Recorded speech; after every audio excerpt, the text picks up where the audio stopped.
नमस्कार, मी मनीषा जयप्रकाश. आपण पाहत आहात लोकसंदेश न्यूज. पाहूया आजच्या सविस्तर घडामोडी. जागर फाउंडेशनचे संस्थापक श्री परशुराम मोरे यांनी नगरपालिकेत जाऊन सीईओना जाब विचारला. कचरा काढतात त्या कामगारांचे पगार कधी करणार आणि जतमधील कचरा साफ करण्यासाठी कामगारांना कधी पाठवणार.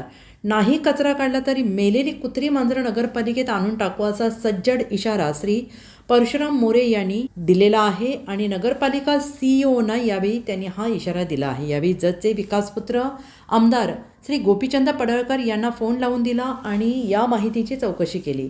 या चौकशीनंतर जत तालुक्याचे आमदार गोपीचंद पडळकर यांनी फोन करून सांगितले व जागर फाउंडेशनचे संस्थापक श्री परशुराम मोरे यांनी काल दिनांक 30/1/2025 रोजी महानगरपालिका अधिकाऱ्यांना नगरपालिकेत जाऊन सांगितल्यानंतर आज प्रत्यक्षरित्या नगरपालिकेने JCB मशीन आणि कर्मचारी लावून कचरा स्वच्छ करण्यास सुरुवात केली आणि कचरा काढण्यास सुरुवात केली आणि यामुळे या भागातील नागरिक जागर फाउंडेशन आणि आमदार गोपीचंद पडळकरांचे आभार मानत आहेत. लोकसंदेश न्यूजसाठी जत प्रतिनिधी अशोक सरगर यांचा रिपोर्ट. काय करायचं ते तुमचं तुम्ही ठरवा. तुम्ही काय का करा.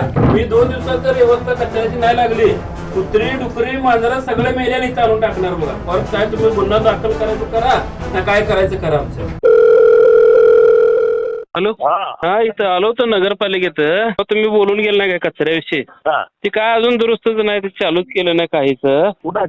काय शिव आणि ते आपले कर्मचारी आहेत ना गोल्हारचे, 4 महिने झालं त्यांचं पेमेंट केलं नाही. गटार काढतेलं आणि त्यांचं PF वगैरे 1.5 वर्षाचं दिलं नाही त्या ठेकेदारांनी. त्याला जरा शिवड फोन द्या. हा देतो 1 मिनिट. हॅलो. हा सर नमस्ते. काय अडचण काय आहे? अडचण त्याने सर कालपासून पुन्हा बंद ठेवलंय. पेमेंट तरी काढलेलं आहे, आम्ही प्रोसेस मध्ये आहे ते. काल झालंय पेमेंट काढायचा. त्या गावात घाण किती आहे मी तुम्हाला परवा काय सांगितलं होतं. तशी प्रोसेस करून टाका आणि माणसं लावून ती स्वच्छ करून घ्या. सगळं 2 दिवसात सगळं शहर स्वच्छ दिसलं पाहिजे, नाहीतर सगळ्या अधिकाऱ्यांना तिथून उभा करत त्या कचऱ्यात.